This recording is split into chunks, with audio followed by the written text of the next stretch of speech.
Good morning. My name is Andrew Lynch and I'm the Acting Dean of UNSW Law. It's my great pleasure to welcome you to this tremendously exciting event hosted by the Allens Hub for Technology, Law and Innovation. I begin by acknowledging the traditional owners of the lands on which we are meeting. Today I'm speaking to you from Bidjigal country. I pay my respects to their elders past, present and emerging. UNSW Law is committed to preparing our students for their future careers, to be confident with technology and able to think through the possibilities and implications of its use. We realise that this is best done in collaboration with others, and so are proud of our innovative courses, such as the new Regulation for Cybersecurity elective, which commences next year as an interdisciplinary course with law and engineering students exploring cyber policy together. But of course, it's our partnership with Allens that is the flagship endeavour of the faculty in this regard, bringing academics and legal practitioners together to work on crucial questions for the profession. Also with sponsorship from the Law Society of New South Wales, supporting the future of law and innovation in the profession, or Flipstream, inside the hub. We are deeply appreciative for the support and engagement of Allens with our academic staff and the opportunities this is providing to our students. It's a highly valued and fruitful collaboration. The event today is an example of the exciting things that occur in the hub.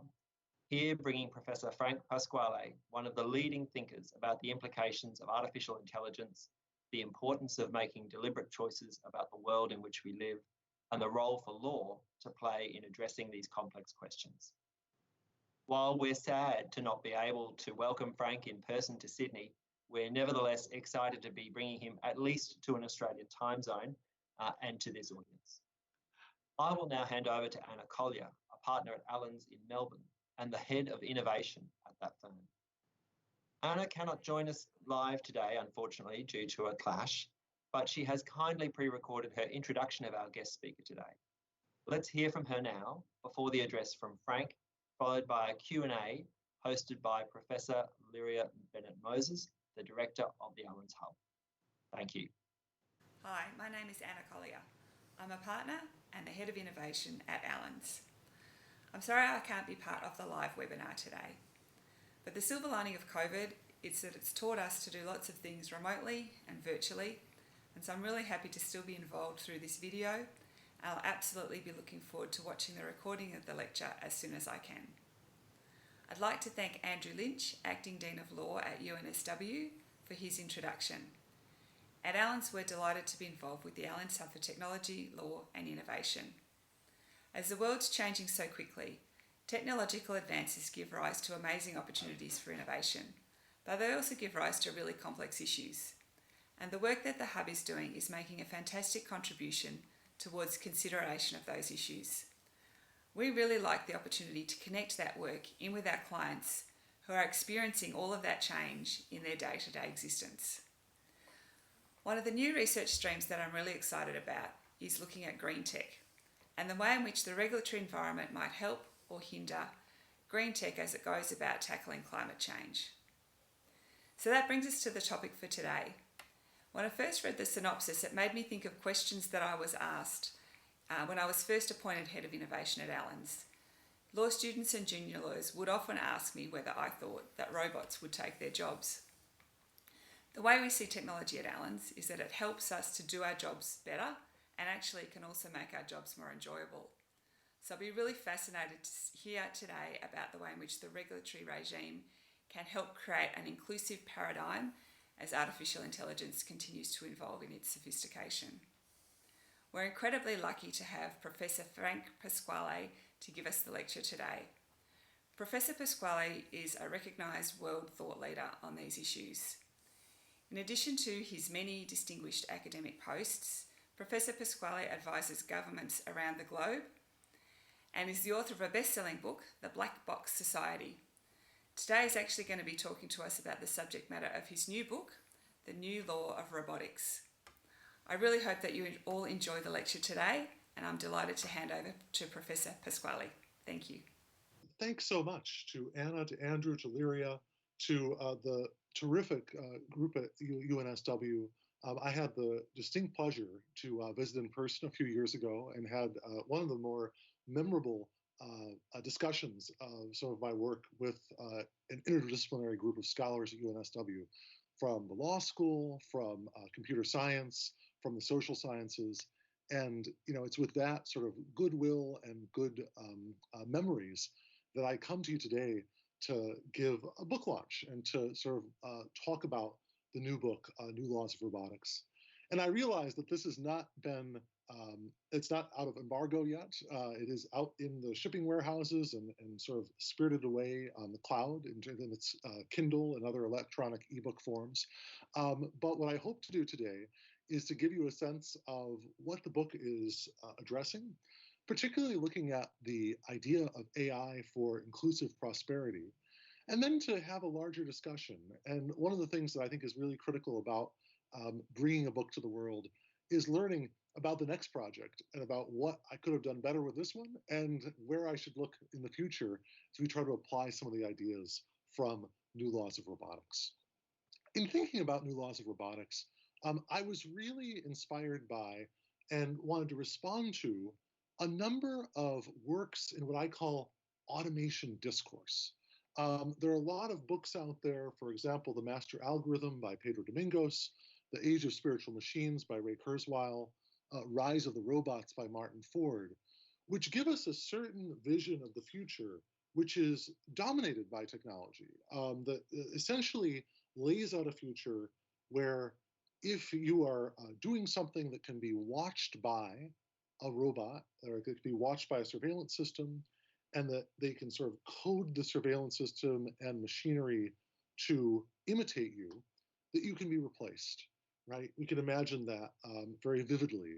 Imagine as a camera sort of watching a worker at a drugstore or a coffee shop or a hospital, and just watching so closely that it can observe everything, every routine of the worker, and then imitate that worker. Right? And the disruption discourse around automation has really emphasized this idea of record and replace. And I wanted to meet that by saying, first of all, I think it's very difficult often to accurately record what someone's doing, to really get across all of what is being done in a given situation. And part of what I try to do in the book is to richly describe various professional roles, especially where the translation of what the person is doing into data and into a computer program is very difficult and highly contested. So that's a first step in rebalancing. A second step in rebalancing comes from my drawing on different literatures for this book. So I think that most of the automation discourse has been focused on economics and engineering. And in the New Laws of Robotics, what I try to do is say, what does the problem of artificial intelligence and robotics taking on a larger role in our lives, what does that look like from the perspective of anthropologists, sociologists, philosophers, the arts and literature? And I think as that methodological diversity and pluralism, I think helps to balance an idea that we are automating toward efficiency and that we need to define tasks more and more in an efficient way that can be done by computers. And I think particularly if we think about something like a book like The Glass Cage by Nicholas Carr, that is a book that described skill degradation among people who had more and more of their tasks automated by computers. Sophia Noble's Algorithms of Oppression also pointed out the critical ways in which automating information flows, just sort of searching for things on Google, could blind us to the professional insight and expertise of people like librarians and archivists, right? Because we can see a lazy way to often research a paper is just to Google certain things within the paper and see what comes up on top of those search results. But when we turn to information professionals, we get a richer sense of databases that are out there, biases that may be in one's Google search. All of those things I think are really critical to thinking about the future of automation and its failures. And overall, this is a very positive book. But I also think that to tell a positive story about the future of labor in an era of artificial intelligence and robotics, one also has to be able to identify the many failures of automated systems and to respond to those failures and to think about ways in which human intervention and thoughtful humans in the loop could have prevented them. So just to give you sort of a signpost for sort of the course of today's lecture, what I'm first going to do is just talk about different areas in which automation should advance relatively quickly and where I have no objection to it replacing human workers. I think we've got to put that on the table first, where I really don't have that much of a theory of automation, of a constant role for human beings in those roles. But I'm always open to hearing more about that constant role. And I think that's an ongoing debate within automation discourse. The next is I want to introduce what I call the first new law of robotics, which is that robotics and AI should complement professionals rather than replace them, and help explain why this sort of class of professional labor is a part of labor that I think is going to be very difficult to replace with machine learning and AI, and why I think not only that is the case, but why it ought to continue to be the case. And my main idea there is that in many social roles, including design, architecture, urban planning, journalism, education, medical roles, caregiving roles, teaching, there's many of these different areas that I would classify as professions, and that they are professions because they strike a certain bargain. They permit labor in the field to have much more control over the terms of its work in exchange for the laborers in the field agreeing to abide by certain public interest standards and to serve the public interest. Right? So that to me is the professional bargain. And part of the professional bargain is studying and arguing about what the public interest is. It's something we do in law schools all the time. We do that in nursing school, medical school, all sorts of professional schools. You have these arguments, you have literatures about them. And that sort of idea of the professions is what enables professions to preserve distributed expertise. So I'm going to talk about that concept of distributed expertise. I then am going to come back to some of the negative problems with premature automation and AI in some of these professional fields, including in finance. That'll be a case study for today's talk. And then I'll close with some reflections on how our law and policy can do more to encourage distributed expertise in the professions and with respect to technological developments in them, and how we can speed the automation and efficiency in other fields to create the social surplus necessary to wisely automate the fields where we want to maintain human labor. So my bottom line methodologically is something that comes out of a relatively new movement called law and political economy. And what law and political economy says is that it's not as if the market is sort of a natural force that we deal with. We can structure markets, especially those in law and policy. And we can structure markets to recognize certain forms of labor as being labor that we want to increase the value of that labor. And we can structure markets to encourage the replacement of certain labor by machines. And this talk will be sort of a sustained reflection growing out of certain chapters of the book on which labor we want to try to make more valuable using automation and which labor we think could be replaced by machines. In thinking about that replacement function, I would venture that an early list of paradigm cases for rapid automation of current human labor include much of what still happens in manufacturing. You still have very large manufacturing workforces that have relatively routine motor movements of placing, for example, small gears in small machines, or placing, say, 24 bottles into a 6x4 box or something like that. And I think there's a relatively strong case that a robot like Baxter, which is, you can sort of Google to see images of Baxter. They sort of has an image of a face of a tablet with eyes, sort of can move whatever objects from an assembly line into a box, that those sorts of robots are just going to become more common and are just going to replace more and more of the human labor in manufacturing. I also think a paradigm case for rapid automation is in logistics. So if we think about trucks, shipping, automobiles, self-driving cars, despite the fact that self-driving cars are very slow to arrive, I think that's partly because of the preciousness of the cargo. Outside of cars sort of carrying human beings and animals, you will see a lot of rapid automation of logistics in these different fields. And you already see it in Australia. I remember talking with some contacts in Perth at UWA about the use of mining, very large mining machinery, and how many jobs that's replacing, but also some ongoing efforts in the mining sector and natural resources extraction sector to try to find new jobs for the individuals, or to try to find ways of retraining or repurposing that labor. And I can come later, I think, to some ideas about green repurposing that I think will be very important in the future. But for now, I would just say that that is an area where we're going to see a lot of rapid automation. Agriculture is another area where just by leaps and bounds, you see increasing application of advanced tractors, advanced types of machines, pesticide spreaders, other forms of machinery where you see that. Now, of course, there's always going to be another side of markets for people who really value, say, biodynamic wine or other forms of organic produce, to whom it really means a lot to have a person behind the food that they eat. And that certainly is a market sector that I would love to see cultivated, and that I think is an important market sector.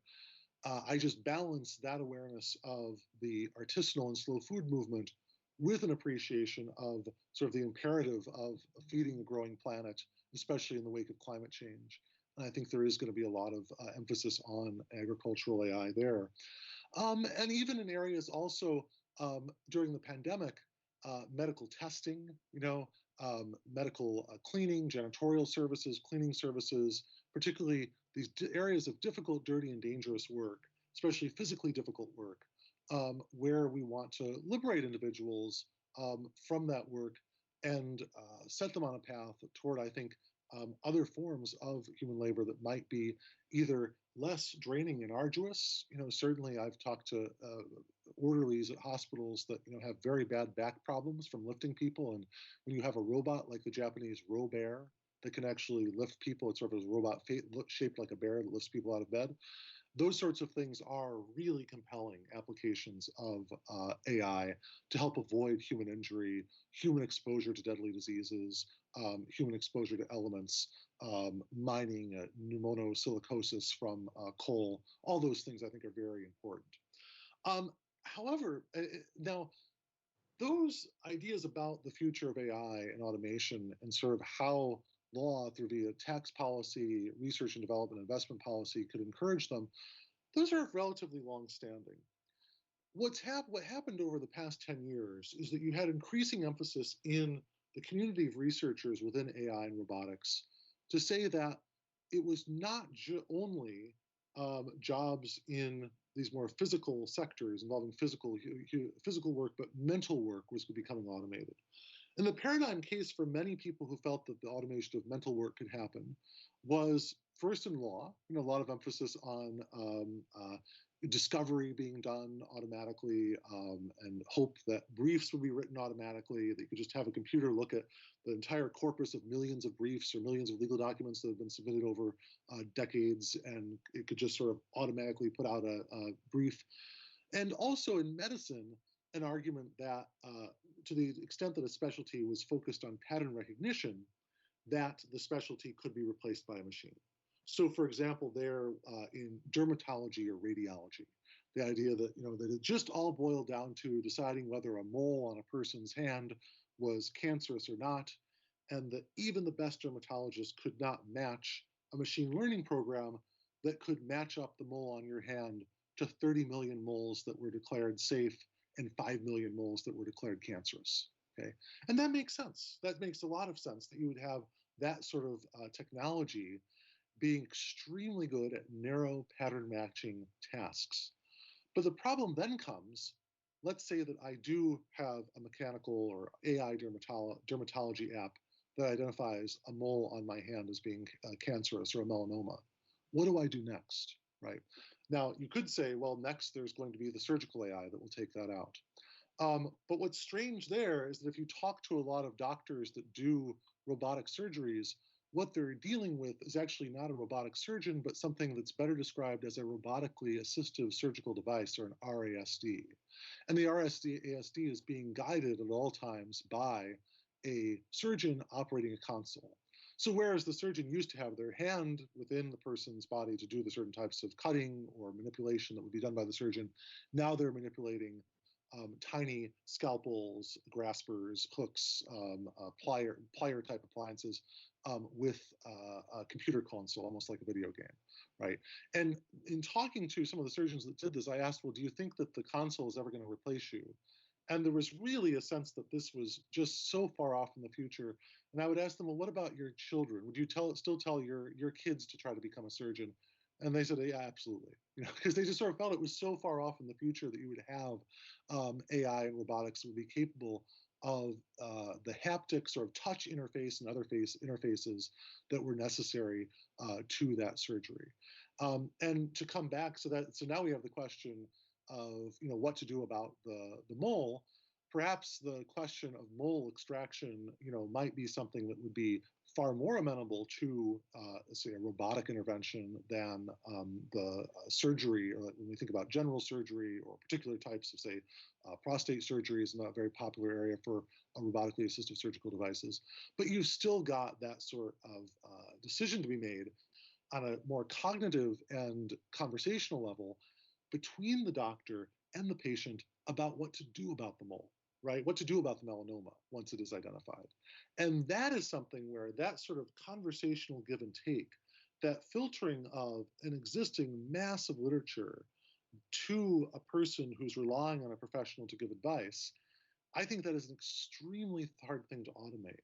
And I think one reason why it's hard to automate is because a lot of automated and AI systems are opaque. To sort of refer back to my earlier book, The Black Box Society, it's very hard or almost impossible for the average person, the average patient, to understand what's going on behind, say, automated clinical decision support. And certainly, all the stronger you could make that case about understanding exactly what's going on when the identifier AI identifies something as melanoma, and then, say, a clinical decision support AI suggests that something be done with it. And so that, to me, is a very important area to sort of look into. Also, I think that, in terms of the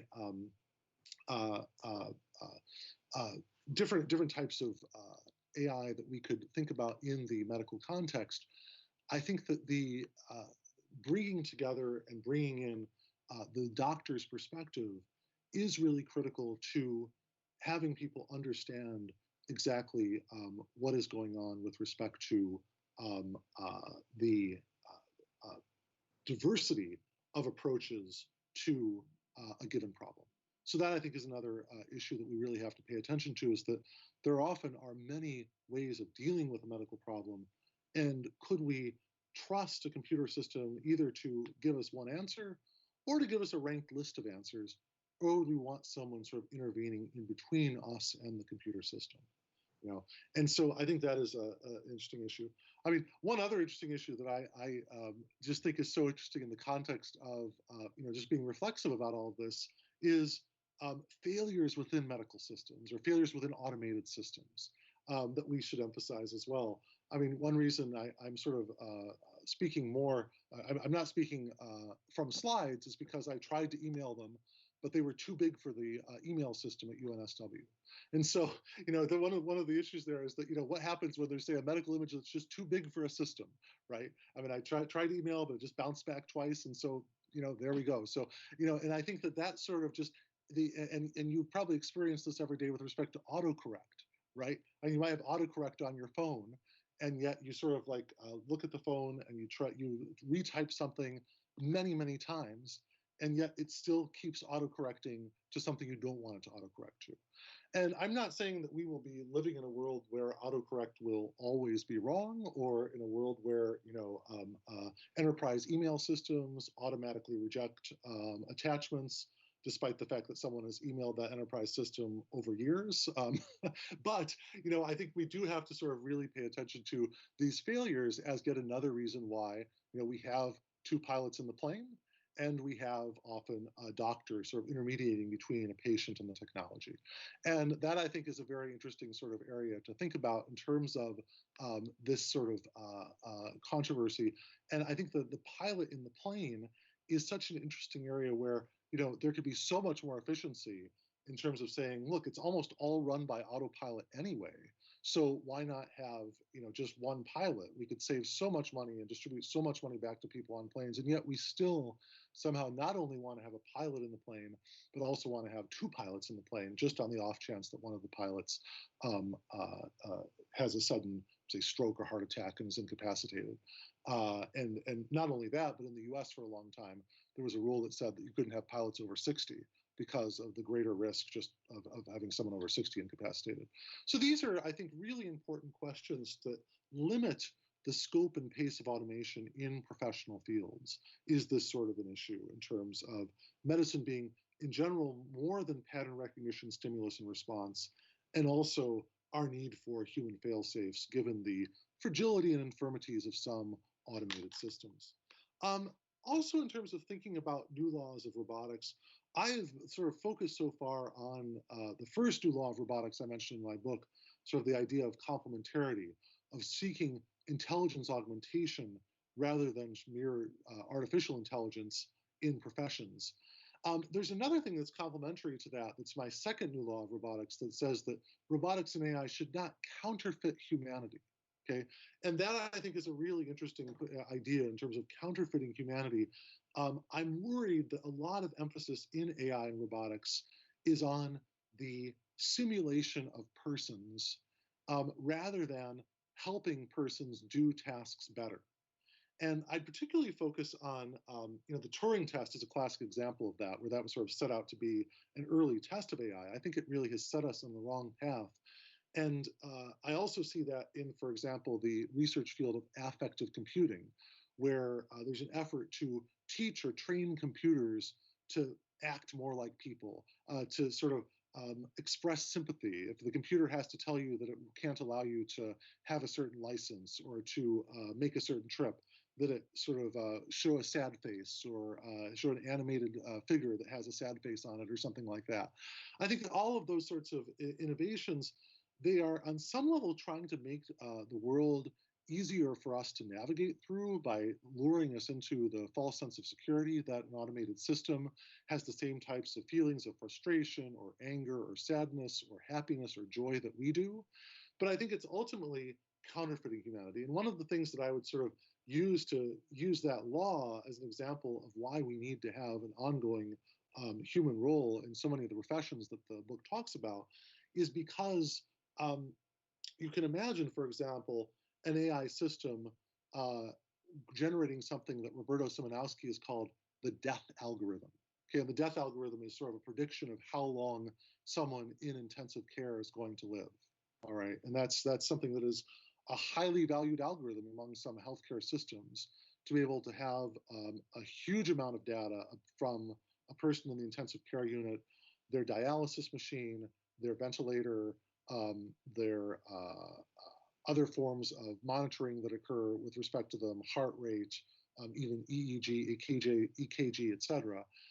Out of all that, if you have a sufficient amount of data, you can calculate how soon someone is likely to expire who's in a very bad state in the ICU.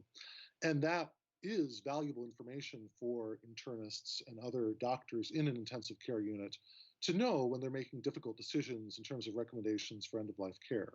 I think that's exactly the type of thing that AI and robotics should be sort of focused on. But to take the next step and to hope to have either a robot or a screen that can interface with the family of the person to say something like, we really feel for the difficult decision you must make. And we, on behalf of the robotics system of the local hospital, wish to express our deepest condolences and really feel your pain, right? I think that any sort of computing system that would try to do something like that would be deeply inauthentic and would be a counterfeit of genuine human feeling, because basically the computing system doesn't have pain or die. So that sort of is one idea, in terms of how we might think about where to put some limits on AI and robotics, right? The professional role in part also involves breaking what is often bad or extremely stressful news to clients, to students, to patients, to others. And when that needs to be done, it needs to be done by someone that can have some physical, visceral relationship and understanding of what it means to have bad news broken to you, rather than just having this sort of done by a machine. And in a piece that I published today in Real Life magazine, that's out free on the web right now, called More Than a Feeling, I talk about these affective computing systems and how there are so many authorities now that both want to know how you feel. They want to compute how you feel based on an analysis of your face and other aspects of how you're walking, how you present yourself. And they want to be able to manipulate how you feel. They want to be able to make you feel happier or sadder or more willing to work, or whatever the case may be. And I'm very suspicious of that research program. I'll get into my other two laws of robotics in a little bit, but I think those are two that are critical to my vision of the professions. I'd also note that in terms of waves of algorithmic accountability in medical AI and robotics, that a first wave is going to involve improving accuracy, fairness, safety, and efficacy in extant and developing technology. So, I earlier mentioned machine learning in dermatology and sort of the ability of these systems to recognize a mole as being a melanoma. Well, what's so fascinating there is that you have machine learning in dermatology that is developing databases that are both advancing the standard of care, but also have been identified as being at risk of lacking data from minority groups in society. And so there's already literature in JAMA Dermatology suspecting that and raising the alarm that while the dermatology database may be very valuable for those who are represented well in it, that it won't be so valuable for minority groups that may not be as represented as well. And that's a grave concern. If you read Caroline Criado Perez's book, Invisible Women, she's written about how the medical system overall has failed to include enough women in clinical trials of drugs and other studies, and has also failed to accommodate even a recognition of symptoms that may appear more in women than, say, in men in the event of certain cardiac events or other events, right? That it was easier for decades for doctors to recognize a man's heart attack than a woman's heart attack. And so we can't allow AI systems to replicate those sorts of biases. And that work is being done right now by the community called Fairness, Accountability, Transparency, and Machine Learning. That group has been doing amazing work on exactly that type of issue. They will be part of what I generally call a learning healthcare system, and they'll be helping improve accuracy, fairness, safety, efficacy there. I think the second wave, though, of accountability for these AI and robotic systems is going to involve questioning comprehensive surveillance tools, questioning automated therapy because of my earlier mention of its counterfeiting of humanity. It's sort of counterfeiting the ability to sincerely express empathy, sympathy, or human relationality, and robotic caregiving for similar reasons. So these are sort of the issues that I think are really critical in the medical field. And I think ultimately, ideally, in my preferred future, we would see a lot of robotics and AI as being something that would be like drugs, like prescription drugs.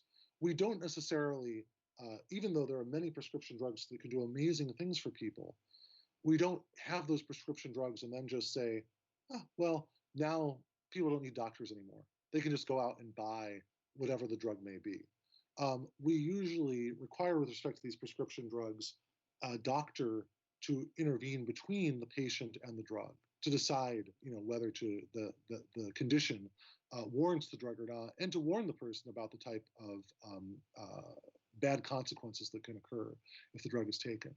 And of course, there are certain over-the-counter drugs, and of course, there's going to be a lot of over-the-counter medical apps that people can use.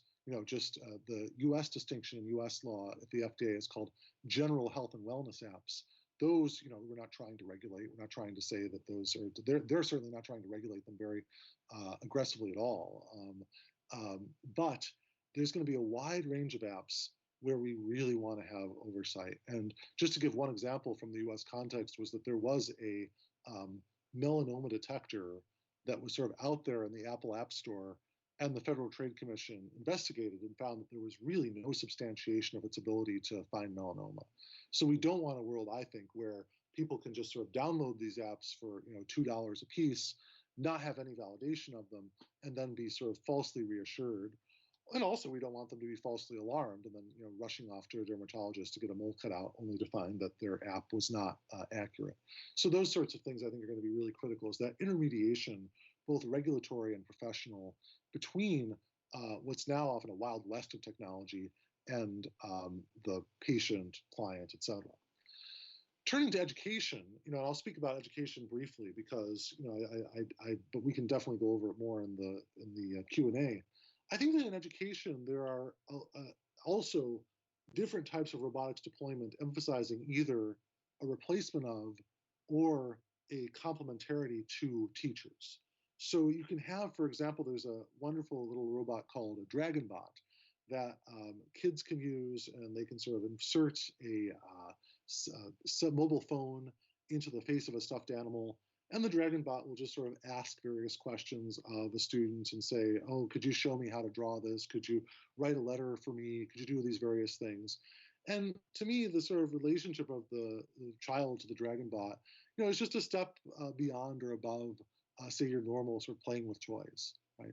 But I think there are certain visions of AI in education where we have a very ambitious sense of, say, a homeschooling movement or other forms of really advanced AI replacing the teacher, and having AI that could both express the types of emotions and make the types of faces that a teacher could make, and also AI that could would be able to connect to a database of programmed responses to students, and that would essentially present the world of education to the students like a game.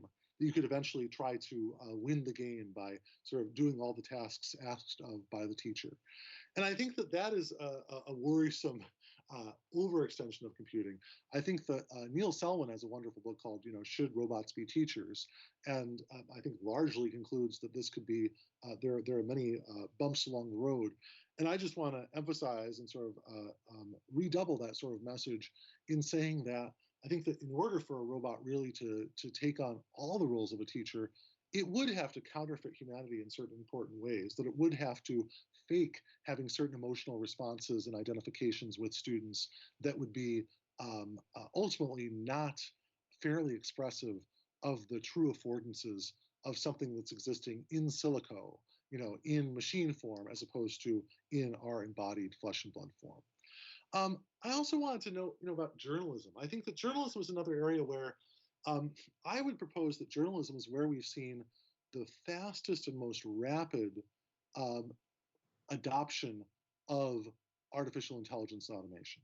I think if you were to think about, a comparison between, say, a newspaper and Facebook, and people deciding what's going to go on the front page of the newspaper, and massive algorithmic systems of programmers and code and incredible amount of variable levels of different variables and interfaces on Facebook, basically what had long been done as journalistic and editorial roles by persons is now being done by machines. And I think that, there are certain things that I think are particularly worrisome about this automated public sphere.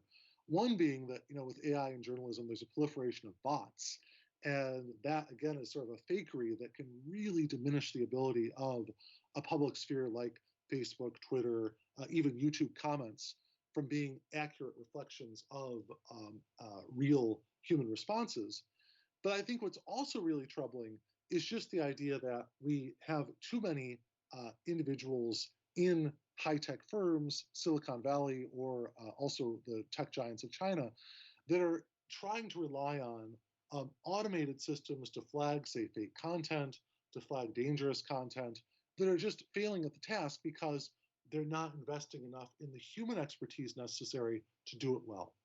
And in my ideal vision, content moderation, which Sarah Roberts describes in her wonderful book, Behind the Screen, which is now sort of seen as a very sort of low-level job, as a sort of janitorial job online, like sort of the janitors of the internet or data janitors, I would try to professionalize that work. I think that that is very important work, deserves better pay, deserves better conditions, deserves better education, deserves more transparency. And I think that part of developing a fair balance between AI and robotics in the future is amending laws and amending sort of laws governing the internet to increase responsibility on entities that now say, well, we're merely intermediaries. We're like the phone company. The phone company wouldn't stop or listen to your phone calls. So why should we sort of structure be responsible for what you see on Facebook or Google or what have you? I think we need to impose more responsibility so that those entities have to take more seriously their role in structuring our public sphere. And I realize, and I think that, what the ACCC did with respect to the commission and looking at the Facebook and Google and their role in news was very encouraging. I was also happy to see Kevin Rudd call for a Murdoch commission. I think what's good for the goose is good for the gander. But I'm not just sort of going after where I think problematic AI in media. I think that there's lots of problematic media generally. But I think that, having more of a sense of a professionalization and responsibility in these fields is really critical. And I think that part of what that would also entail is better design choices in a lot of these firms so that they wouldn't, for example, make all the stories look the same and have all the stories from different outlets, even ones that are very sketchy, look the same. We have this problem now in America where a lot of local news has died because essentially its advertising revenue has been shifted away from it toward the tech giants like Facebook and Google.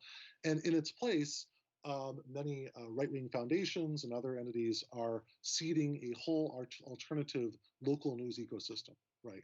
And so that sort of thing, sort of dealing with that, making value judgments about the degree to which one sort of labels or does not label those sorts of things, that's an intensely labor-intensive, that's a very labor-intensive practice that is very difficult to imagine being coded. I mean, how one decides what's an authentic news source and what is not is a matter of great political debate, but it's something that, something that, we can't sort of define in the abstract nearly as well as we could define something like treating a melanoma, right? So I think that that's an area where we're going to see, ideally, much more emphasis on the AI of media, trying to increase the value of journalistic and editorial labor as opposed to replacing it. Thinking further about these areas, and I've been calling for a lot of investment in health, education, journalism, the arts, law, et cetera. And I've essentially, the chapter 7 of my book sort of goes into a political economy of automation, where I essentially say that we should emphasize automation making much of transport, logistics, food, other areas, communications cheaper in order to have the resources to invest in the automation and AI and robotics that increases the value of human labor in human services professions.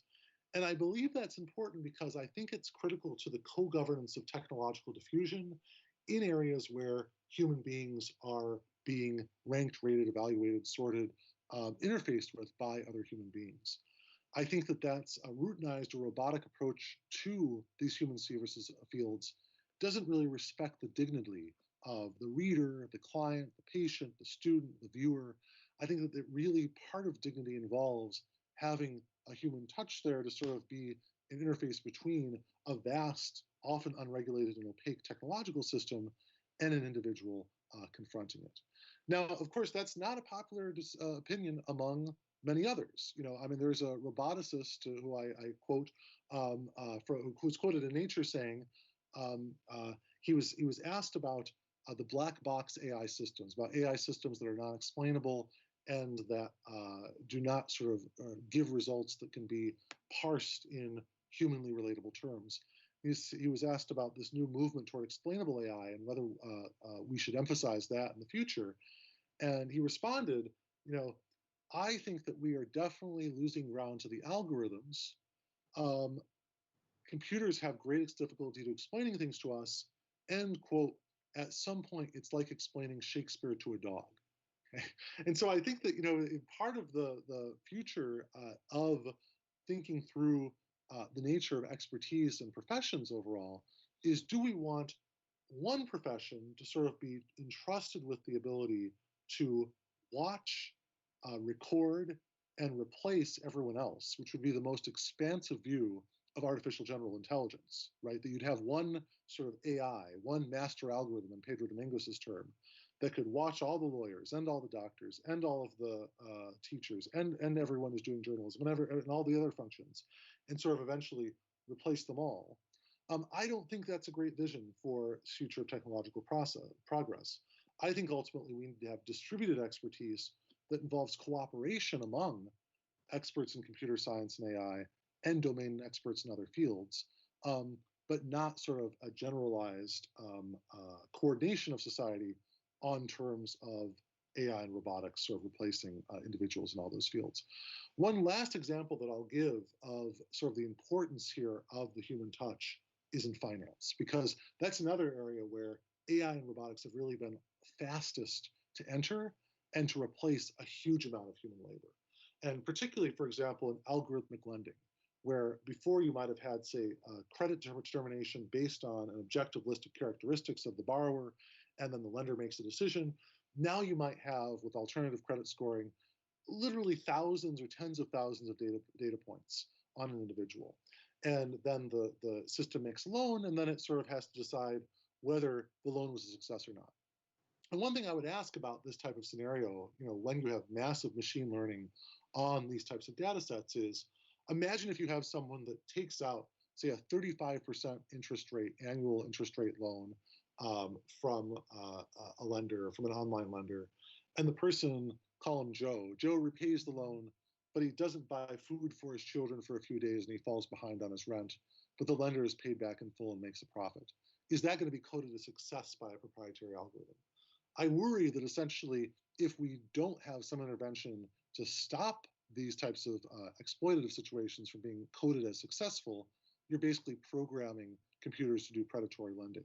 I'd say something similar about what I call creepy lending. Okay, so imagine that you have a situation where someone cannot access credit because they don't have a long repayment history, but a fintech firm, a financial technology firm, gives that person an ability to obtain credit on good terms if she allows it to download and analyze all the information on her mobile phone and to resell the data. Okay, so during the term of the loan, the lender says, to really be reassured that we have some level of collateral on you, we want to be able to spy on you, spy on everything that you do, and just download all of that data. Should that person be able to make that deal? And I worry that in the race to accumulate data for financial evaluations, we're going to be pressured more toward enabling people to make those deals because particularly if they're desperate, they'll say, well, that's better than nothing, and I want to make the deal. I also think that just even in terms of data that is not excessive, there may be inappropriate tools of evaluation. So for example, if lenders see political activity on someone's Twitter account in India, they'll consider repayment more difficult and they won't lend to that person. One firm analyzes the way you fill in a form and how you use a website, what kind of device and in what location. And we already have evidence, to bring this back to the medical context, that researchers can look at micro tremors in your mouse. And from those micro tremors, add those as factors to an overall score to assess your likelihood of getting Parkinson's within 6 months. Right? So you can imagine a world where just by virtue of your using a search engine and then having enough data about how fast you move your mouse on the search engine, that they can then predict what diseases you will have over time, because they also have your searches for diseases, and they basically can infer that if you're suddenly someone that makes 35 searches a day about Parkinson's disease drugs or searches for best doctors, that you have that condition. Now, of course, this is all sloppy data, right? It may be that someone is searching for their parents, but the hope in big data is that you'd have a large enough data set to be able to make those predictions. But my question is, ultimately, do you want to live in a world where financial firms are using that type of data, such a wide range of data, in order to make those decisions? I don't think so, right? I think that ultimately that these boil down to potentially predatory inclusion, financial inclusion, creepy or subordinating inclusion, and that all of them raise legal concerns that could be met by, for example, usury law that would stop certain automated financial systems from charging very high rates, that would have limits on the data that could be accumulated by them, and that would say that credit just can't be based on certain action and inaction, particularly political activity. And in all of those areas, I think that we have a real opportunity not only to protect consumers, but also to bring in more human experts to make the very difficult line drawing judgments about what is a predatory loan and what is not, what is too much data to collect and what is not, what are the types of factors that can go into a credit determination, and when, for example, with respect to political activity, we want to say, no, we don't want to allow a bank to charge you more just because it knows that you're interested in the Green Party or the Liberals or Labor or whatever it might be. So I think that that sort of is a really important future of human intervention, even in automated machine learning driven systems in financial analysis. Now, just in the closing stretch of the lecture, what I want to say is that one of the things that worries me a great deal is that there is a real emphasis in some systems on something called the cost disease. It's an economic concept of the cost disease. And I worry a great deal about the cost disease because under a cost disease framework, there's a real emphasis on, and by the way, I have to intervene at this point to say, am I still being broadcast? Because I'm trying to switch to the Teams and I can't seem to switch to it.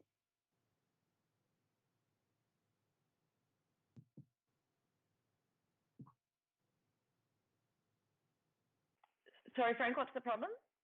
Oh, I'm trying to switch to the Teams and I can't seem to switch to it. My computer is frozen. But are you still here? We can hear you. We are still hearing you, yes. Sorry. I'm hearing you, Lyria. So I don't know. I think maybe the Teams software is a bit, my Mac may be misbehaving in the midst of the Microsoft remote control of the computer. But in any event, good. I'm very reassured to hear that. So the bottom line is that with respect to my home stretch here, I think that this is a hopeful vision of the future because I'm trying to sort of articulate some lasting roles for human labor in an increasingly automated and AI-driven world. But I think that there are many economic pressures toward premature automation, and the chief among them is a thesis that's called the cost disease. And the cost disease is this idea that human services cost too much because they haven't gone through the level of standardization that manufacturing and similar sectors have gone through in society. And I think that, in my vision, I think that human services cost so much because in the end, they are of enormous value, and that being able to sort of restructure an economy toward recognizing that value is important, and also sort of not seeing everything in a zero-sum game. I think one of the contributions of modern monetary theory, and certainly there have been some very important Australian contributions to modern monetary theory, and it's now sort of taking on a bit in the US and in Europe as well, is this idea that we can have a more positive sum economy by both spending more on automation that generates more real productive capacity in the economy, and also in that recognizing some of the more abstract or ineffable or hard to quantify real productive capacity generated out of human services. So my bottom line for today is that AI really can contribute to inclusive prosperity, but it's going to take a strategic and gutsy bet. And that gutsy bet is going to be on our belief and our sort of common social, political, governmental belief that there are forms of human labor that are intrinsically valuable, that deserve to be made more valuable by AI and robotics instead of replaced by them, and that these forms of labor can help intervene and interpose between a very difficult to understand and opaque technological world and the persons on the other side of it that are sort of facing that world increasingly as they are seeking medical help, looking for information, looking for designs, looking for architectural help, all of these different areas. And so with that, I really appreciate this opportunity to present some of the key economic ideas in the book. I didn't get to many of the cultural ones, but that hopefully will be for a later book talk. And I very much look forward to the Q&A and a chance to discuss this with the larger audience. So thank you. Thank you, Frank, for a really, really interesting talk. We've got lots of questions, so I'm going to get through as many of those as I can. Before we go on to the Q&A, though, just a very quick thank you and shout out to the tech team here for helping the electronic version of the talk work. Even though, Frank, your screen is frozen, everything seems to be fine at this end. So, Very good. so it's the local team's got it all under control, and also Katrina, the hub administrator, who's been helping organise the event as well. But Frank, back to you. I've always really appreciated your generosity as a scholar, and that goes back to, I think, the first time I met you, which was at the Law and Society conference, when you sat down and gave such really detailed, careful and thoughtful feedback to me, who was at the time a PhD candidate, early in my career. And I've always appreciated that, but not only your generosity, back then, but also your generosity in coming here to an Australian time zone, which is probably not the best time to be giving talks from New York, but in an Australian time zone to come and talk to us about your new book. And now I really, really, really can't wait till that embargo is lifted, because it sounds like so many really important things are going to be there. So I would have loved to have hosted you in Sydney, but alas. But I'm very grateful you were able to participate in this online version. I'd also like to thank the audience, especially for your questions so far, and I'll get to as many of them as I can. I'm going to weave in a few of my own as well. But Frank has said he's happy to stay on the line for a while, and we'll see how many we can get through. And Frank, when it gets too late in New York and you have to disappear, please let me know, and I'll let you off the hook. All right, so to start with, there's a number of questions that I thought are quite sort of, I suppose, related to each other. And it comes down to this sort of, I suppose, interrelated questions about jobs in the future, what machines can do and what they can't do. So I'll just read them all out, but I think they can be bracketed nicely. So what would be human jobs in the future, where most jobs will be replaced by AI, robots or androids? What do we agree AI can generate wealth? Sorry, while we do agree AI can generate wealth in the economic area, AI could ruin economics as well, since they cannot generate even money for humans as a whole. What would be the most effective way to cope with that situation? So the situation of, machines are not human workers. So how do you distribute wealth where a lot of the work is being done by machines? And another question about, will humans be able to drive buses and taxis? And I know in the US in particular, I saw a chart at one point that truck driving is the most common profession in a number of most common job in a number of states. And the idea that machines driving cars, buses, trucks will consume a significant amount of the market. Another question also about machines being able to do plumbing, and will that be automated? So taking that as a whole, I suppose, how far is this likely to go? And what do we need to do, to manage a future where more jobs will be automated? Excellent, and I'm so glad that with that set of questions, and it's such a rich set of questions. And I want to just start with this idea about income and sort of job losses and redistribution, because I didn't address that at all in the talk, but I do have a lot to say about it in the book. And so I think that one of the things that I think is going to be a big debate in the future, it's going to come down to a debate about universal basic income, universal basic services, and a job guarantee. So one vision that we could imagine in the future is that, there's this incredible bounty from automation, and that we eventually say, look, if it happens that Uber or Didi 20 years from now automates all the cars, puts the car makers out of business, puts the taxi drivers out of business. It's all, being driven by this one giant AI concern, and just makes enormous amounts of money from that. The optimal solution would be tax them and distribute that money to everybody, right? I worry a bit about the universal basic income, though, because I worry that essentially when you do that, you could lead you. First of all, it's important to make sure that everyone has a living wage out there, or has sort of a means of subsistence.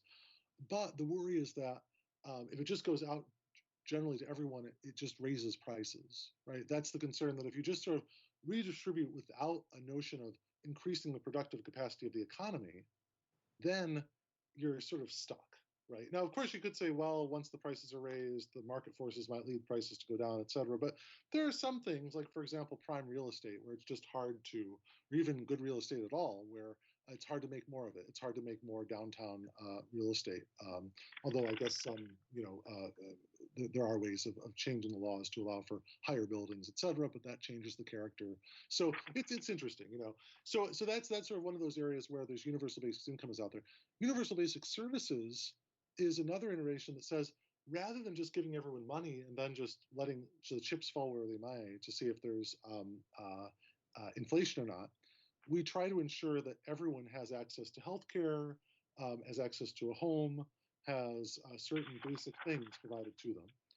And then the final version of this is to say that there should be a job guarantee, that the government has a responsibility to find a job for people, or at least a job for anyone that wants one. And that would, and certainly there's enough work to be done, right? I mean, in an era of climate crisis, moving toward a fully sustainable world, it may be that this is our final decade, right? This is the last decade that we really have a chance to dramatically move toward renewables, and that now's the time to employ people in doing that. And certainly there's going to be more and more tasks on the horizon that could be sort of guaranteed. And so I think that sort of is going to be, that broad outline is a really critical one. And to me, the debates about, what will people do, I think are really premature, because there's just so much work to be done that can't be automated by any stretch of the imagination in any reasonable amount of time. So I think that's part of it. I think that was sort of a general answer to a couple of the questions, but if you wanted to re-raise any of them, I'm happy to answer more specifically. Well, I suppose on that line of argument, we don't necessarily need to worry about plumbers yet, for example. Yeah, I mean, that's a classic example, right? I mean, I think that's one where, you can imagine one way of dealing with automation taking all of the drivers' jobs is to say, well, we're just going to try to redistribute to you what Uber is making as a universal basic income. Another way of thinking about it is to say, wow, there's lots of people that don't seem to be getting adequate or fast plumbing services, or plumbing seems to be taking a pretty big share out of people's budgets. So here's a program to train you to be a plumber, or something like that, right? And that sort of is another way of dealing with that type of an issue. One of the big problems in the US that's been sort of commented on a lot is this alleged gender mismatch. So the idea is that you have tons of truckers and others who would be out of work that are mainly men, and that the largest job category, at least in the US over the past 10 years, the fastest growing jobs have all been in things like home health care, home health aides, et cetera. And one of the problems that gets raised is people say, well, the trucking job was a man's job and the nursing job is a woman's job. I don't buy that at all, right? I mean, I think that just betrays a lot of sexism in the critic. But I think that it is sort of something that, in thinking through these things, there does have to be some adequate sensitivity and listening to culture and sort of cultural identification, sort of thought about what certain jobs entail and how they instantiate living a good life. And I think that sort of is the key there. And I sort of shrink from in the book the idea of care robots replacing home health aides. There's been a lot of enthusiasm in the US in the Medicare program to pay companies, I think there was one called Care Coach or Jerry Joy, to pay them to have a little tablet that has a cat, animated cat, that says things to an elderly person like, I care about you. How are you feeling? I love you. Okay, and this is and the weirdest thing about the cat is that it's operated by people, often I think in the Philippines or in remotely in other countries, but their voices are filtered through a mechanical sort of voice dissimulator or voice simulator to sound like it's a talking cat. And you know, to me, it's like this is not where I want to see the future of AI and robotics be developing better and better talking cats that get that sort of result in elderly persons saying, you know, according to some metric, yes, I had a good day talking to the cat, right? I mean, I think we can have a more expansive notion of what care means in the society and what sort of human connections of caregiving mean. And I think that's important. But of course, you know, if COVID lasts forever and sort of bringing in human caregivers to the elderly means that, you know, you're endangering them, then maybe we're going to that world. But that world looks a lot like E.M. Forster's The Machine Stops. You know, it's a pretty, and I highly recommend that short story to anyone that wants to think about what does a world look like where all of our needs are catered to by automated services and, you know, there's very little human contact. Okay, so I've got a comment and a question. These are from different people, but I'm going to put them together because they both relate to the challenge of failure. And so the comment is regarding failures, the fundamental mathematical limitations of algorithms, as per Gödel, means that robots will sometimes fail in unpredictable and inscrutable ways. Opacity of failure and an inability to ascribe liability will be very unsettling. And then it's related to that is actually a question. So one of the things that interests me is what's called simply clunky AI. Despite the many myths, most of the discussion and some realities of effective smooth running AI, a lot of actual implementation, even at scale by large companies or institutions, is decidedly clunky, dysfunctional, especially in the context like education and general management. So outside areas like aviation and medicine, where immediate effects are not necessarily critical, how do we regulate this side of things? So is there a liability answer for failure? Maybe the way to capture all of that. Yes, and if there are clearly a very very insightful group of commenters and questioners. So if those could be copied and emailed to me, I'd be very appreciative because I'd like to sort of think about them on a longer time period than the Q&A. But to give an immediate answer, yeah, I've been working on 2 papers recently that are on sort of opaque AI in medical software and how you develop a liability regime for them. And in one of the papers that's for the Sinica Law Journal, it's in Taiwan, I'm sort of thinking that essentially my bottom line there would be that to the extent that the AI and robotics, be it in clinical decision support, other forms of black box AI that Nicholas and Price calls it, to the extent that it is replacing a person, then we may want to have stricter products liability for the maker of that AI. But to the extent that it's advising the person, a negligence regime focused on the professional, her himself, is a better regime. So I think that that's sort of one way of how one of my new laws of robotics about complementing professionals is a guidepost there. Because to the extent that people ignore the first new law of robotics that I propose and say, we're going to replace the professionals here, they are ignoring exactly the points that were made by both of these questioners about some of the either inherent or actual as applied limitations of algorithmic information processing. So that's one cut at the problem, but they're both great questions. Okay, so linking, I suppose, the legal questions to the sort of ethical ones. So we have more than 90 ethical principles or guidelines for AI, all soft law, non-legal norms by different organizations. While there are some similarities between them, there's also a great diversity. How should we deal with this diversity when we translate them into legal principles or hard law? And do you know of any examples of the processes of applying those frameworks? Hold on. For instance, we realize that the frameworks are actually not applicable in practice. So how well are those ethical frameworks working? How do we do with the diversity among them, and how do we translate them into law? Excellent question. Wow. I mean, and this is, first of all, just to give a reference so that people can keep track of all the different frameworks. There's a piece, I believe, in Nature by Effie Verena and co-authors, I think, that sort of gives an overview of the last 10 years or so of ethical guidelines for AI. And there's a wonderful visualization of them by the Harvard Berkman Klein Center.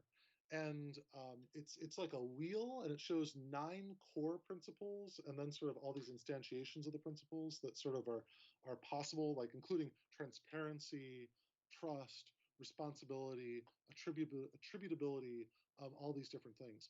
And so I think that, as we try to think about, translating those in specific contexts, my first step would be to say that it's hard to develop a general law of AI. That most of the time this is going to be translated through specific areas.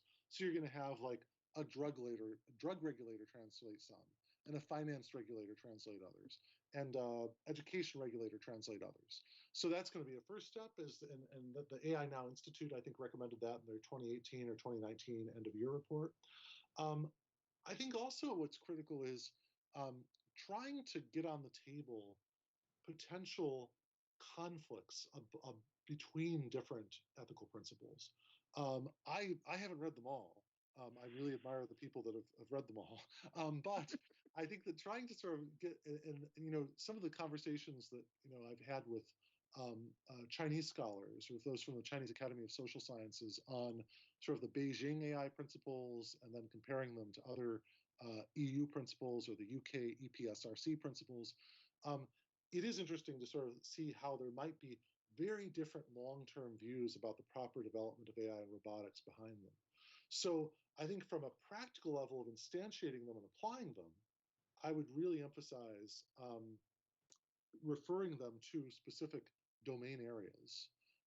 But from the more intellectual academic level, I think the task that really needs to be done is less a task of harmonization than a task of thinking about where do they clash, and how do we have productive conversations about those clashes, or maybe say, well, that's going to be just a fundamental difference. The Chinese AI ecosystem might be very different than the EU AI ecosystem, and that's okay. But we're going to understand that from the get-go, rather than try to harmonize them around a common framework. Okay, a couple of questions for you on your second law, and this is the one about I'm sorry, I don't remind you of what it's about. But, Yeah.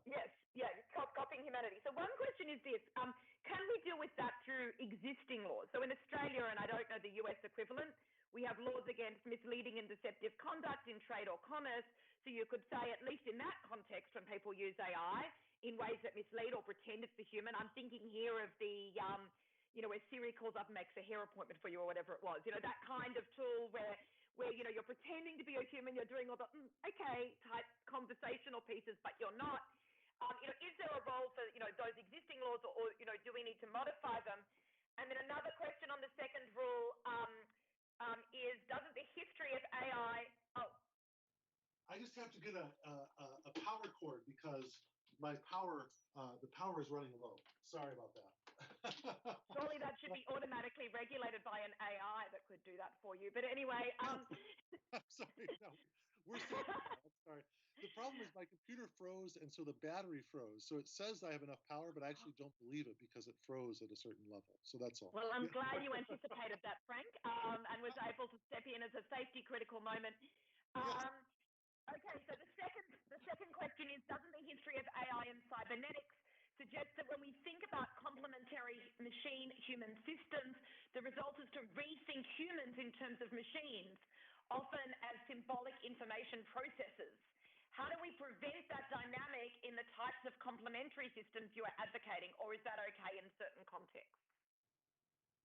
These questions are brilliant. I tell you, I'm not gonna be able to give a. This is how I'm like, okay, this is it's hard for me to give a proper response at 9 p.m. at night, but I will try. So I will. So let me try with the second one first. This idea of conceiving humans as computers. To me, the most seminal recent work on that is the Freshman and Salinger book, Reengineering Humanity, where they really say that it's a book-length critique of this process of trying to reconceive people as information processors for purposes of computational analysis. And so I think that um, uh, that's a really interesting area where we have to be able to resist that and to say that if there are things that seem to be in human behavior, action, thought, other things that are hard to process, that essentially, um, rather than trying to grind down human expression, emotion, experience so that it can be fit into the machine, we rather sort of cut off and say that maybe this is an area that we don't want to have mechanically computed, we don't want to have computed or sort of subject to that sort of data analysis. So I think that's one thing, and I have to bring that insight to the legal system. I mean, I co-authored a piece a few years ago with a person that does like coding regularly called Four Futures of Legal Automation. And what I say in that piece is that at present, the legal system, it's very hard to imagine large swathes of the legal system being automated because so much of law is not datified. And of course, critics then went and said, well, then why don't we just datify all of law? But when you think about datifying law, it's just really difficult to imagine. I mean, what does that mean? What does it mean, for example, like when a judge makes a decision, you know, you can datify maybe the filings that were given to the judge and maybe the opinion, but then do you also datify the judge's brain? I mean, how would the judge's brain processing these things be datified, right? And so the pressure for datification, I think, is is something that deserves some level of resistance, even on a conceptual level. The first question was about the counterfeiting of humanity, but I'm sorry I forgot it. Could you repeat that one, Maria? The first question. Sorry. So that was really just about existing law helping with that. So for example, in Australia, we have laws against misleading and deceptive conduct in trade or commerce. So can you use laws like that, or whatever the US equivalent might be, those sort of good commercial practice, consumer law type of laws about not misleading people or misrepresenting things to, I suppose, against people who at least, simulate humans without being open about it. That sort of, you think you're talking to a human, but you're not. Excellent. Okay. Yes, I think that's right. I think it's absolutely right. And I think that actually it's a great idea to apply those laws. I think that, trying to put out, for example, I mean, and this has become a big problem in the US in terms of now that you either using stock photos or using fakes that are sort of like simulated images of human faces from thisisnotaperson.com or whatever the website might be, that apparently there are bot armies that are developing that are, say, 100 or 1,000 faces that appear to be people of color who are sort of advocating for politicians who are ultimately like white nationalists, or who you wouldn't expect for people of color to be advocating for these politicians. And I think that that's like clearly a deception, right? It's clearly a deception to sort of make that sort of representation first on the and primarily on the level of that person doesn't actually exist. You're pretending it's a person that's advocating on Twitter. They don't exist. So there needs to be some form of labeling. There is an article though by Ryan Calo and I think Madeline Lamo and Ryan Calo that sort of talks about the free expression implications, and they sort of want to create. They emphasize that they want there to be the sort of more open public sphere where we allow people to, say, as an artistic endeavor or perhaps even in political endeavor, create fake profiles. But I do think that I think there is that sort of free expression concern. But to me, the larger and overriding concern is being able to, when we're interacting online, know that someone who's representing themselves as a person actually is a person. And I think it should be seen as an unfair and deceptive practice or a consumer protection violation. And my final point would be that, there was a lot of controversy with respect to Google and organic search. Okay, so there's organic search and paid search in Google. And even in the 2000s or in the early 2000s, search engines were playing fast and loose with their results. And they didn't clearly label whether the top result was an ad or was sort of organically came out of their algorithmic mechanisms for prioritizing responses to a search query. And ultimately, there was guidance given by the US Federal Trade Commission that said, you've got to label ads and label organic content. There's paid content and there's organic content. And I think that that type of labeling requirement has never been challenged as a violation of free expression. However, it's barely applied.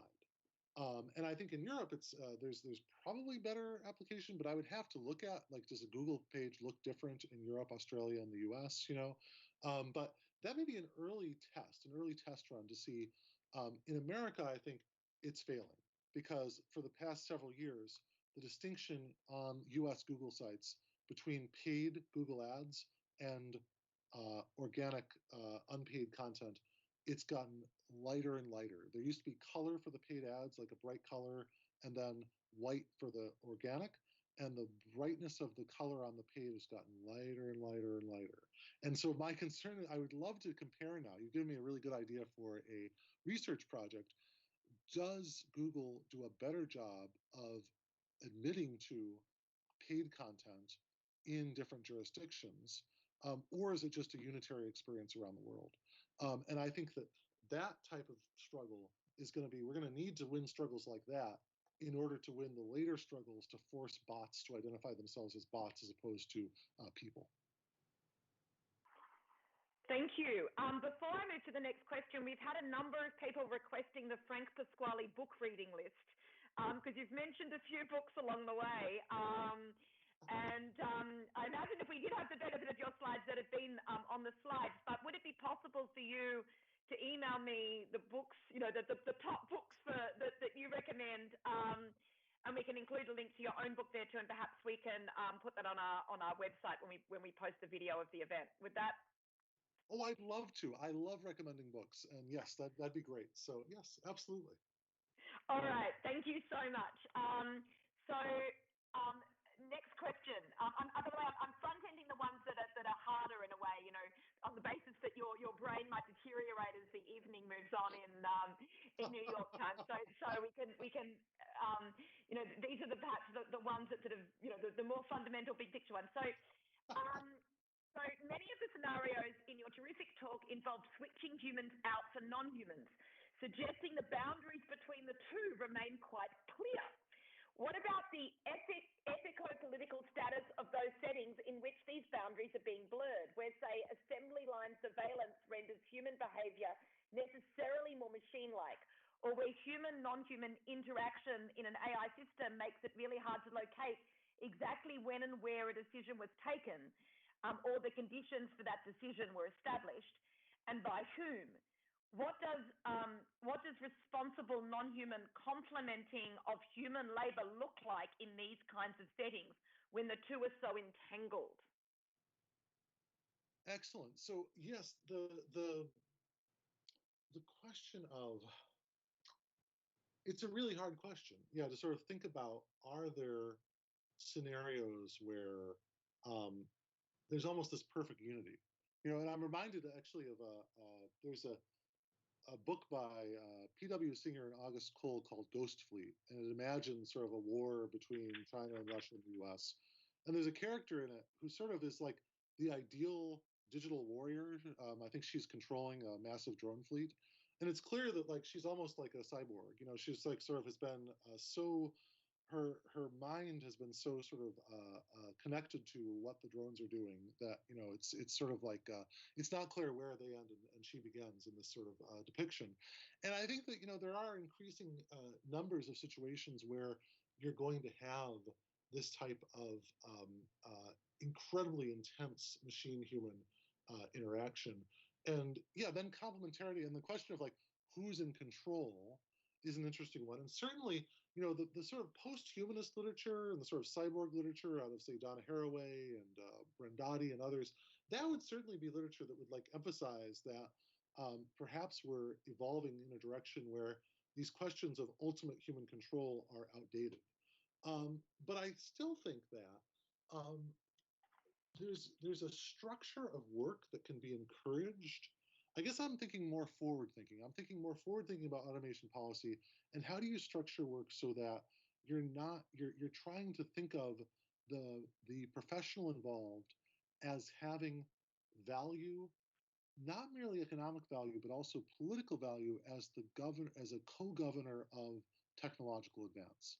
And to give a really just a concrete example of that, imagine, one group of innovators may say, we want to create an all-encompassing, immersive game that will teach children Spanish. Okay, and then another group of innovators said, we're going to create different modules and things online that are going to complement like what a Spanish teacher does at a school, or whatever a foreign language teacher does. And I think that, it's a hard call, but I'd rather see more effort put into the effort to complement the existing Spanish teacher than I would with respect to the sort of like immersive game version of their class, because I'd like for that person, the Spanish teacher, to be able to have some input as to various ways of learning, what you'd want to learn about it, balances in terms of social science and history, whatever else you want to bring into a Spanish course, the cultural aspects of it. What poetry do you read? Do you expose the students to Pablo Neruda? At what point do you do that? All those sorts of things I think are really important. But I also want to say just one caveat there, though, would be to say that foreign language is a really tough example for me, because neuroplasticity is so high when someone's really young that you may want to have them, exposed to the foreign language speaking robot when they're like 2 or 3 or something like that. So this is an area where I think what's fun about it is, I don't necessarily have like a nailed down answer for like all of the, say, 768 occupations that are now classified by the Bureau of Labor Statistics in the US. But what I can do is I could try to sort of put out these as general tools of thought. And then, of course, a lot of the joy of law and the misery is sort of thinking about the proper exceptions. So perhaps this question has sort of created a class of exceptions that I've got to think about more deeply in developing this work and applying it. Excellent. Thank you. I assume you're happy to keep going. You'll let me know when you run out of energy. Yes, let's do it. Absolutely. Terrific question. Yeah. Okay, fantastic. So the next couple are dealing with, I suppose, regulation, and they're quite big picture, but I'll put them to you. So the first one is, why should we not require robots to be registered with threshold? Okay, something you can't read that word. Threshold. Registered with the threshold, my glasses are fogging, analogous to a court's test of admissibility of an expert's report, namely adequate exposure of the principles being applied and the rules. Okay, I'm having trouble reading it. Sorry now. I don't know why my eyesight's failing me. Maybe I'll simplify it to the beginning bit of it, which is, do we need robots to be registered? And leave that one there. Sorry, I'm just having trouble with that one. And then another sort of regulation question was up here. Oh, yes. So many have discussed the cause of many of the problems you pointed out in different distortions of capitalism, crony capitalism, surveillance capitalism, and so forth. Do you share the view that what we need is stronger and smarter regulations imposed on capitalism, or do you think we need to reimagine markets in post-capitalist terms, which do not allow the commodification of things like medical and genetic IP? Okay, so the first one, in terms of the registration, I think that it is really important to try to register any sort of robotic entity that's going to be out in public, on public streets, public land, public accommodations, malls, stores, etc. I would really emphasize that, because there was a good example of the trouble these things can cause in unexpected ways in the US, where someone who was disabled, there was a sidewalk delivery robot. And certainly in an area with like wide sidewalks and not that much pedestrian traffic, you might think, well, why not? Why not put a sidewalk delivery robot out there? Now, admittedly, for someone as tall as I am, I'm 2 meters tall. For those who can't envision me, I trip on things a lot, and I find it dangerous. But in any event, then they put these little flags on the sidewalk robot, so I guess they're accommodating me. But this sidewalk robot did not accommodate some people that were in mechanized wheelchairs. Apparently, it sort of blocked the way of someone. It was weirdly programmed so that somehow it was like just stuck in the curb cut where someone with a mechanized wheelchair would generally go down to cross the street. And there was no way for that person to communicate with the robot's owner to say, hey, your robot is in the way of my my egress, my way of getting from the sidewalk to the street to the other sidewalk. And so therefore, one task, I think, for the future of robotics in public spaces is a really easy to register signal, like Bluetooth signal sent out by any such robot, that could be received by a universal receiver on people's cell phones that would just allow you to say, okay, well, this is the person who owns the spot, right? Like if I have a drone that just parks itself outside of my window for 10 minutes a day, I need to be able to like know who owns that drone, who's responsible for it, right? I mean, in some of the early scholarship on robotics and drones, Colangelo and Frumkin have this article called "A Right to Self-Defense from Drones," and I think that one of their principles was that if a drone sort of like just starts following you around or is like outside of your house or something, that if it doesn't identify itself or otherwise demonstrate that it's come in peace, you can shoot it down or something like that. So I think that sort of idea of registration is a really helpful idea in terms of a future where we can, the technological landscape is legible to us, right? I mean, the nightmare technological development is one where we're surrounded by hundreds or thousands of cameras and sensors and microphones and things that keep track of our gait on the roadways. And it can understand us completely. It's watching our faces. It's hearing what we say. It's doing whatever. But that it remains inscrutable to us, right? That's a nightmare. The better future is one where there's limits on how much it can watch us, and we can understand exactly what's going on, or at the very least, who owns the sidewalk delivery robot, who owns the drone outside my window, things like that. The second question, I recall the mention was about IP, a medical IP, but I can't quite recall the full nature. Sorry, I'm being unfair to you by bracketing things. Hold on, let me go back to it again. So many have diagnosed the cause of many problems you pointed out in different distortions of capitalism. So, crony capitalism, surveillance capitalism, and so forth. Do you share the view that what we need is stronger and smarter regulations imposed on capitalism, or do we need to reimagine markets in post-capitalist terms, which do not allow commodification? And I suppose the medical and genetic IP were kind of examples of things we might not want to commodify. Yes. That you could think about other things too, potentially. Yeah. I mean, that question of, I just heard a wonderful, I just read a fantastic piece in a publication called Phenomenal World by Salome Viljoen. I think its last name is spelled Viljoen, that was on commodification of data. And she sort of goes through the theoretical arguments for a proprietarian concept of data. And I'm talking about data because I think data is sort of like the underlying, the fuel, the energy behind all this AI is this sort of data collection.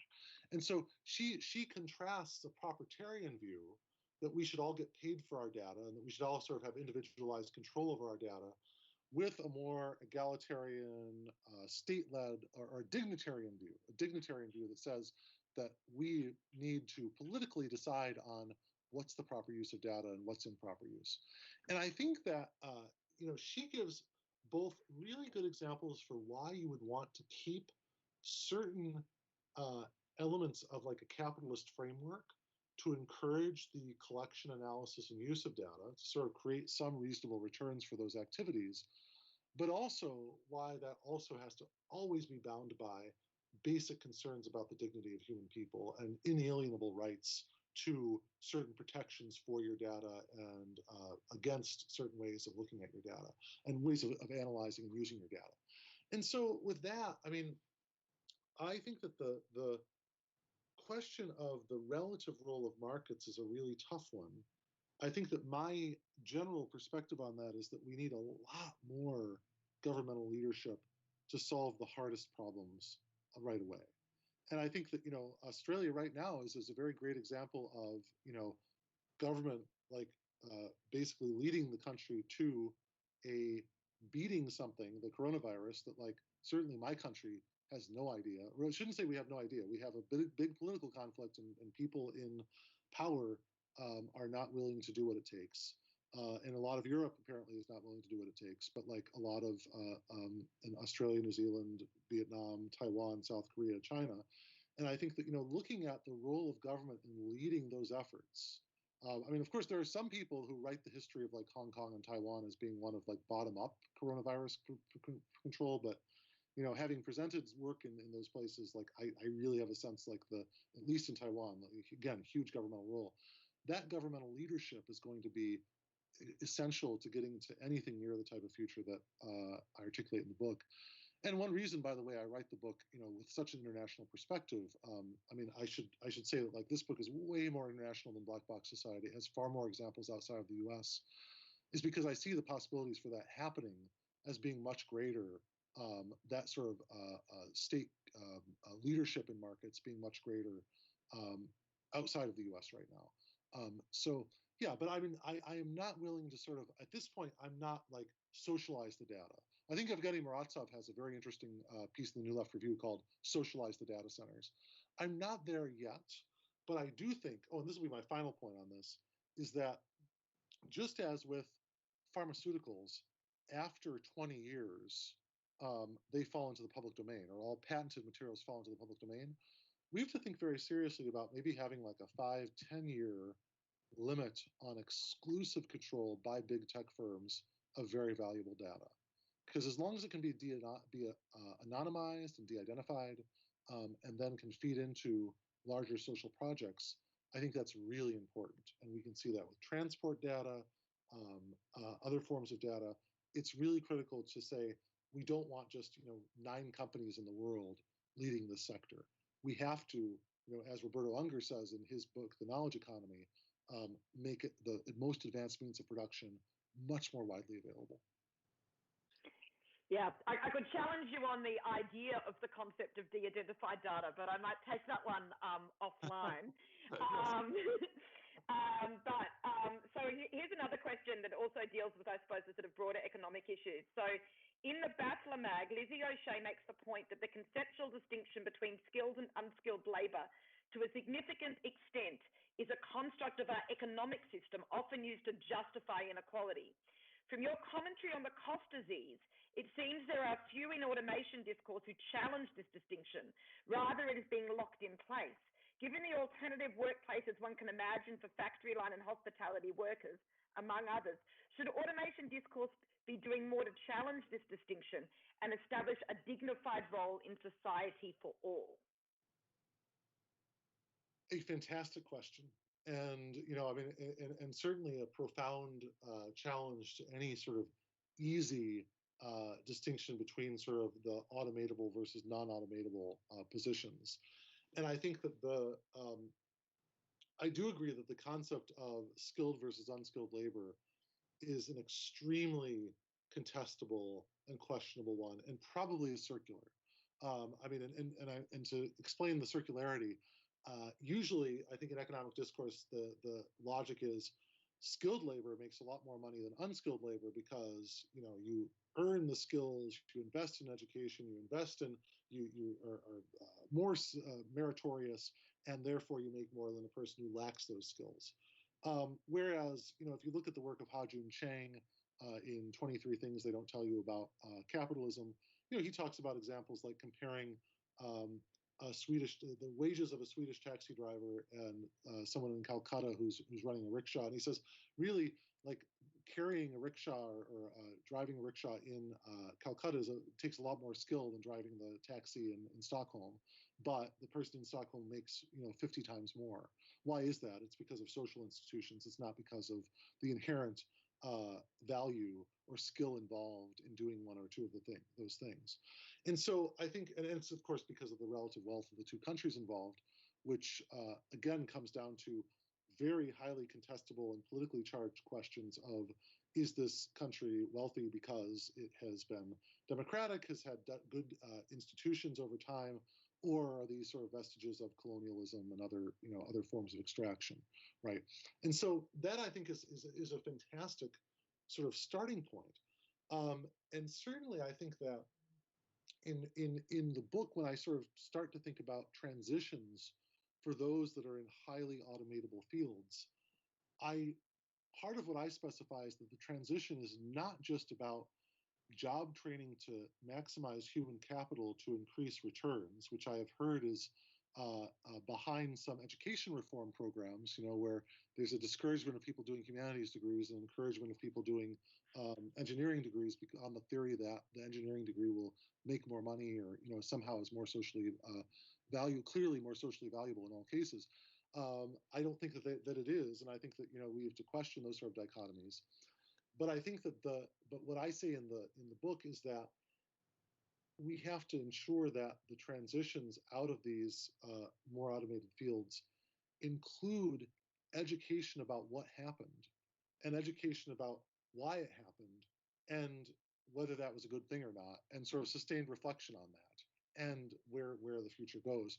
So, to give one example here, you mentioned like in hotel. I think that the question mentioned hotels. In the first draft of the book, I had a long section on the attempt at a robot hotel in Japan.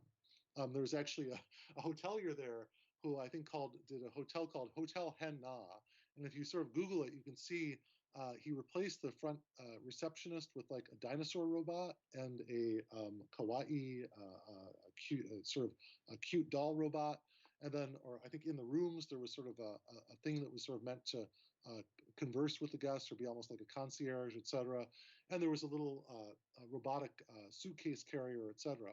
And I think that, that's another area where it's odd to, like, I don't want to prioritize that type of innovation, because I think that, like, there's a lot more to be done in just sort of a lot more to be done more efficiently and more urgently in more basic human needs, and sort of enabling, say, persons to operate hotels for a little bit longer is great, and that is sort of one thing. But it is a value judgment, and I'm not saying it's an incontestable one, but I think it is one that we can make robustly.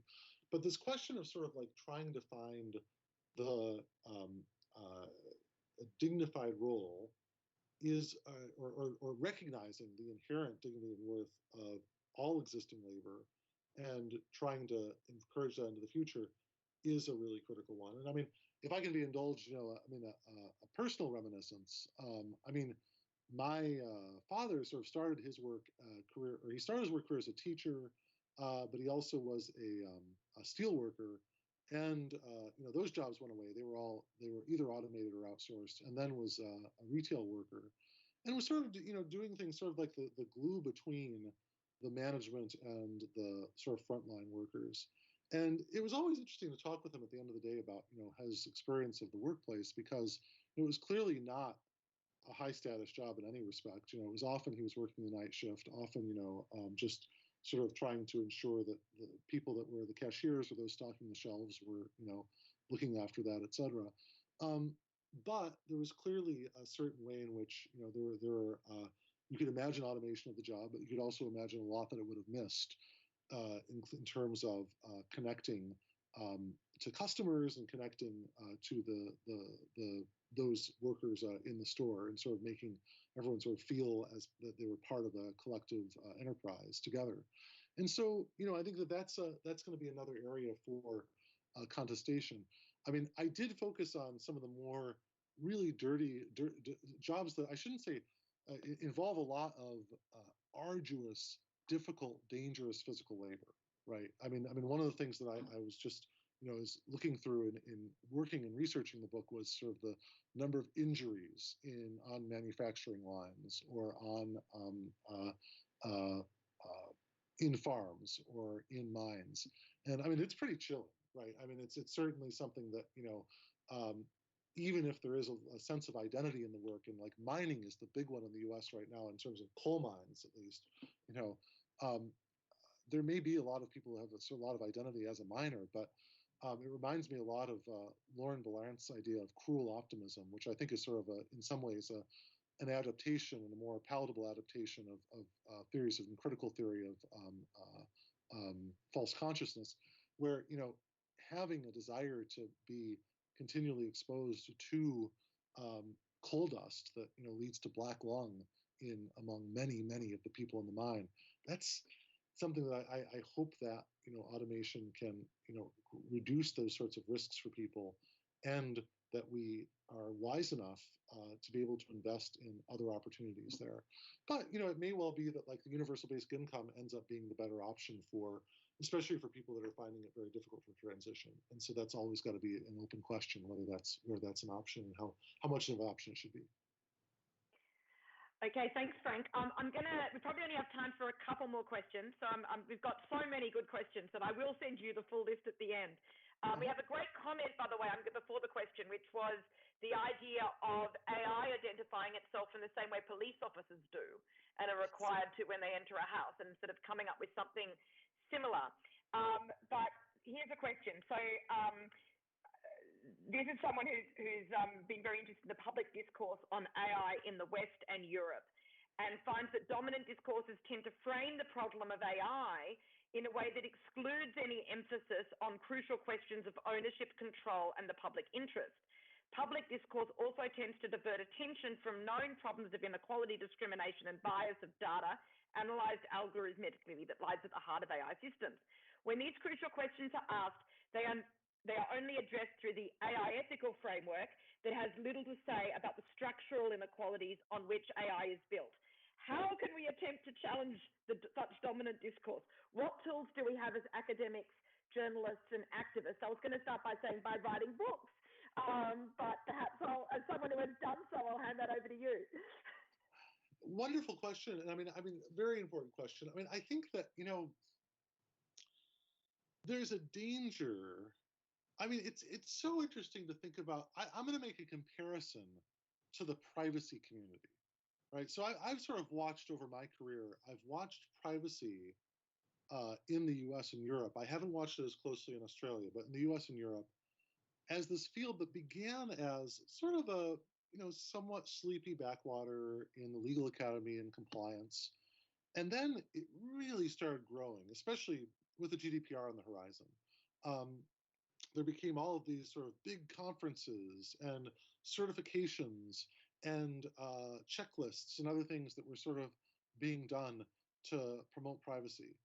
But to me, the irony is that as more and more people have been employed in the privacy protection profession, our sense of our privacy is gone further and further down, right? So you have more and more people employed ostensibly protecting privacy and security and confidentiality. And yet simultaneously, I would guess that if you ask people at this point, do you really feel like your data is secure, or that, the things you want to keep to yourself are really being kept to yourself, people would say no. And so I think that in order to, really, and that has led in turn to much more foundational critiques of data collection and efforts to create alternative ecosystems. And, I think that Shoshana Zuboff's work and others are critical in sort of helping catalyze that sense of urgency to those sorts of projects. People opting out, people just not being on social media as much, those sorts of things. I think that ultimately, with respect to AI, there's a lot to caution. There's a lot of caution we should have when we watch sort of the development of AI ethics as a field. And I speak even as someone that co-edited a volume on ethics of AI with Marcus Duber and Sunit Das. And I think some key work that we chose for that was exactly chosen for this reason, for the reason that it was questioning how the field of AI ethics was being constructed, in part to ignore or marginalize exactly the types of issues that you're pointing to in terms of the structural inequalities. I think that one other really critical way of dealing with this is to bring the problem of corporate power and corporate largeness to the fore. So, to me, it's like, if you're concerned about Facebook developing AI that's going to be, say, classifying people as suicide risks or not, and they do that right now. They have AI that will analyzes your posts, and if there's a critical mass of suicidal ideation as judged by various factors, metadata, etc., they have in some jurisdictions called police to make an intervention to tell the person. And by the way, just to combine that with the first question, I would make those police not only identify themselves as police, but identify themselves as having come from Facebook, right? And that I think is really, and also I think Facebook should be sort of make it very public to people that this is being done with their data. But I think that to get back to that point, I think that if you're concerned about that and concerned about the company's power, one step toward a better world is to split apart Facebook, WhatsApp, and Instagram. Because at the very least, you can have 3 different ways of dealing with this. right? Now, of course, Facebook might say, well, our algorithm would be so much better if we can watch you across both Facebook and WhatsApp and Instagram. We'll be able to save so many more people from suicide if we can do that. I tend to doubt that. I don't think that the data is there, but I think even if the data were there, for some margin of people that they claim they would be able to identify, I still think that the structural issue is fundamental, and the structural issue is one American man controlling the means of self-expression, social archiving, news exposure, and media exposure for like over 1 billion people is wrong, right? And that shouldn't be happening. And that we should restructure that. I would spin YouTube out of Google. I would do all sorts of things, if I were antitrust or competition law regulator for a day. But of course, that's why I never will be. But maybe that's why they'll just give me a day. But I am, I was just on the phone with folks from the Open Markets Institute, which is a really good think tank in the U.S. thinking through some of these digital democracy and digital data issues. And I think they have some answers as well. So yeah. Okay, I think we've got 5 minutes left. So what I'm going to do is let you pick your final question, Frank, from the following topics: agriculture, media, regulation of robots, fixing the question that I've now got a computer with larger fonts on it,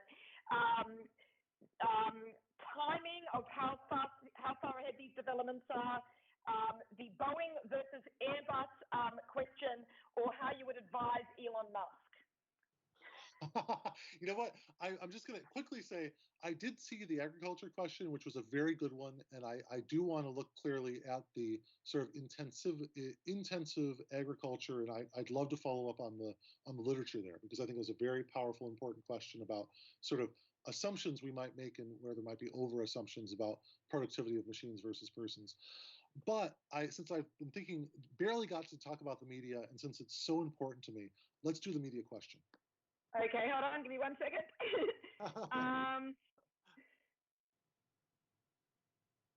Okay. I think another major challenge regarding journalism is the paywall behind which proper journalistic content is hidden.